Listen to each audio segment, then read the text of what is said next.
Good day, everyone, and welcome back to another PHP Runner tips and tricks tutorial. Today we will be looking at a workflow management application. Before we dive in, I'd like to give a special thank you to Mustafa Ustunses for becoming a member this past week.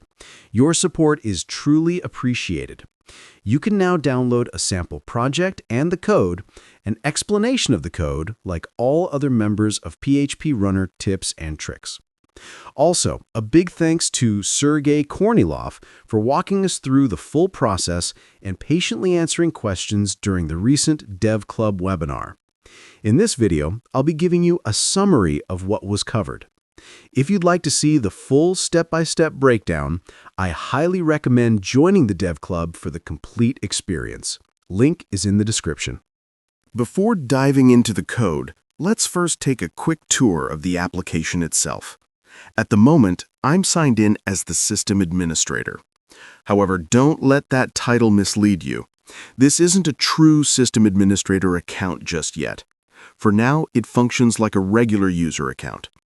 In future tutorials, we'll enhance this role to behave more like a real administrator with special privileges.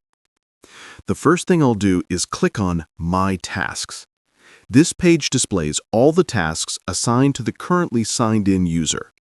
In my case, I have one task, Assign a Developer. Next to it, there's a Complete button that allows me to mark the task as done. Next, let's navigate to the Users section. Here, you can see a list of all users currently available in the system. Right now, this list is visible to everyone, but later we might restrict this view so that only administrators can access it. That's something we can improve in future versions. Now, this is where the real magic starts. Workflow templates. A workflow template defines a reusable process or sequence of steps you can apply to different scenarios. You can create any type of workflow and give it a descriptive name. In this example, we already have 3 templates set up: employee onboarding, content publishing, and bug resolution. Let's open the employee onboarding workflow. Within this workflow, we have 3 steps: create a system account, set up a workstation, and orientation session. Each of these steps is already assigned to a specific user. Create a system account, admin. Set up workstation, J. Doe. Orientation session, A. Smith. That's just one example. You can create as many workflows as you like, and each workflow can contain as many steps as needed. This flexibility is the core concept behind the entire project. Next, let's look at workflow instances. These represent actual running examples of your templates.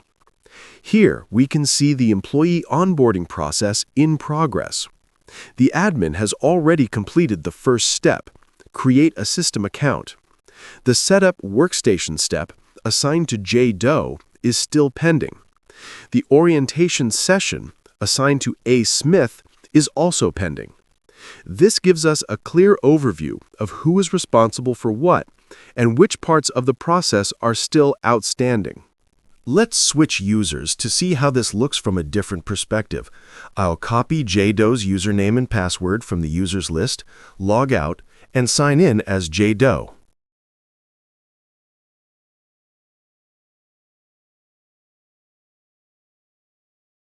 Once logged in, if I open My Tasks, I can see that the Setup Workstation task is waiting for me to complete it. That's exactly what we expected. Each user only sees the tasks assigned to them. Now I'll do the same for A. Smith. After signing in with A. Smith's credentials, we can see 2 tasks listed under My Tasks: Orientation Session, part of the Employee Onboarding workflow; Close Ticket, part of the Bug Resolution workflow. Each task has a green Complete button next to it, allowing the user to mark the step as finished. In future tutorials, we could add notifications to inform admins or other users when tasks are completed, add permissions so that only authorized users can view or edit specific data. There's plenty of room to expand the system and make it more dynamic. Please share your thoughts in the comment section below. Finally, let's take a look behind the scenes at the database to see how all this data is stored, including users, workflows, steps, and task assignments. This will give us a better understanding of how the application ties everything together. Now, for a quick breakdown of the SQL schema for a workflow management system. This schema provides a highly structured and scalable design for automating and tracking multi-step business processes. We use 5 primary tables that work together to define and execute these processes. 1. Defining the blueprint. We start with the process definitions, the template for what needs to be done. Workflows. This table holds the definition or template of a process. Think of this as the main blueprint table. It uses a unique ID. It stores the name, for example, expense claim or new hire onboarding, and a long description of the overall workflow. Workflow steps. This table defines the individual stages or steps that belong to a specific workflow blueprint. The workflow ID is a foreign key, linking the step back to its parent workflow. More about foreign keys later. The step order is crucial as it defines the sequence of steps, for example, 1, 2, 3. It stores the step name, for example, manager approval, and can include a default assigned user ID. 2. The people. The users table is standard. It holds the information for people who can start workflows or be assigned tasks. It includes basic account fields like username, password, full name, and email. These users are referenced by other tables via foreign keys like assigned user ID or started by. Tracking execution. When a blueprint is put into action, for example, when an employee submits a new leave request, we create a running copy. Workflow instances. This table tracks an active or historical run of a workflow. It uses workflow ID to specify which blueprint this instance is based on. Started by links to the users table to record who initiated the process. It tracks the overall process status, which can be active, completed, or canceled. The started at field records when the process began. The actionable to-do list. While the instance tracks the overall run, the tasks table tracks the specific actions that need completion. This is the most dynamic table and represents the actual assignments given to users during a workflow instance. Workflow instance ID links the task back to the specific running process. Step ID links the task to the defined step in the blueprint, such as the manager approval step. Assigned user ID indicates exactly who is responsible for completing this specific task.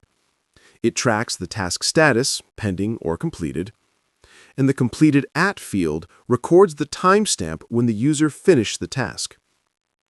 Conclusion, the relationships. This schema is interconnected through foreign keys, ensuring data consistency. A single workflow design can have many workflow steps, the design, and many workflow instances, the runs. Each instance generates many tasks, the actual executions of steps. Every task is linked directly back to a user and a defined workflow step. In summary, this solid foundation allows the system to define templates, execute them, and track task progress through to completion. Now let's look at the foreign key relationships, which are the vital rules that hold a structured database, like our workflow management system, together. What is a foreign key? Think of a foreign key as a crucial link or pointer. It is a column in one database table that points to the unique ID or primary key in another table. This setup ensures that your data remains consistent and organized. Purpose: connecting the pieces. In any well-designed database, information is split across multiple tables. Foreign keys are the mechanism used to map these relationships. For example, they allow us to link a general workflow definition to its specific running instances and those instances to the actual tasks being performed. A concrete example. Let's look at how our workflow system connects the blueprint to the steps. 1, we have the workflows table, which holds the template or definition of a workflow. 2, we have the workflow steps table, which defines the individual steps that belong to that workflow. The link between them is the foreign key. The workflow ID column in the workflow steps table references the ID column in the workflows table. This connection is critical. It ensures that if we try to define a step, that step must belong to an existing workflow blueprint. Linking users. This linking happens constantly across our schema. When a user starts a process, the workflow instances table uses the foreign key started by to identify the person who kicked off that run, linking back directly to the users table. Similarly, every assigned task in the tasks table uses the assigned user ID foreign key to link to a specific person in the users table. In summary, foreign keys create a clear relationship map, ensuring every component, whether it's a step, an instance, or a task, is properly linked back to its origin or its assignee. Finally, when foreign key relationships are set up properly in your database, PHP Runner will automatically establish the relations when connecting to the database. Okay, that's it for me. Remember, members have access to everything you need to run this example. The link is provided in the description. Till next time, bye.